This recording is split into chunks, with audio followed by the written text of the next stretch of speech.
unusual.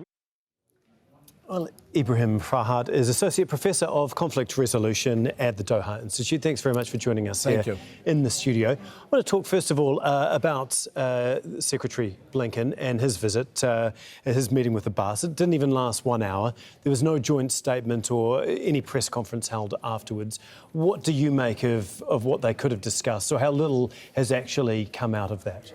Well, I think Blinken now is concentrating on trying to find a role for the Palestinian Authority and actually, or any other Arab leaders who could take a role in the post-war situation, which is interesting that he's discussing this when the war is not over. And we don't know how this is going to take for how long. We know that there is almost no progress that Israel has made with the war. It's stuck already in Gaza and is unable to move 1 inch forward. So Blinken now is jumping on the post-war arrangements and trying to find a particular role for the Palestinian Authority or others. From what we've seen in the meeting, I don't think any progress has been made.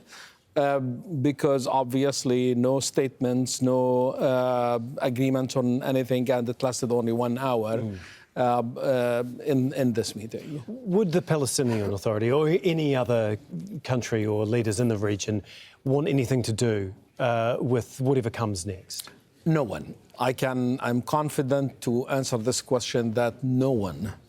Egypt is not willing to to manage this mess that the U.S. administration and Israel they're creating in Gaza.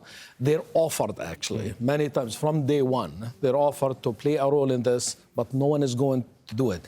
Basically, for the Palestinian Authority, no Palestinian leader will be coming to Gaza on an Israeli tank, period.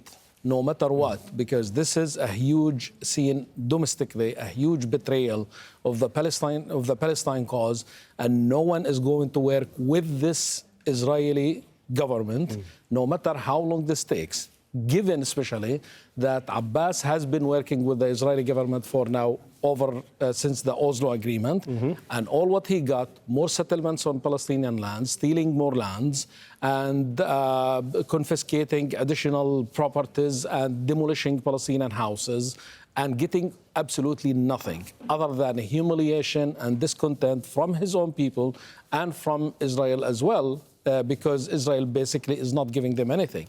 And today, actually, there has been a development where Israel collects the taxes for the Palestinian Authority according to the Paris Protocol, that today they handed over the budget to Abbas, deducting the allocation made for Gaza. So it's minus the money that should go to Gaza, which is the Palestinian Authority refused to accept to receive the taxes that Israel collected. Because, again, Israel is, again, adding more humiliation to the Palestinian Authority by now giving them the money minus the money that usually goes to Gaza. So why would Abbas accept to work with Blinken on the post-war arrangements? I think Blinken should think twice before he asks this question. Yeah, and as we know, he's off to Turkey to talk with the foreign minister there. Thank you so much. We really do appreciate that. Thank you.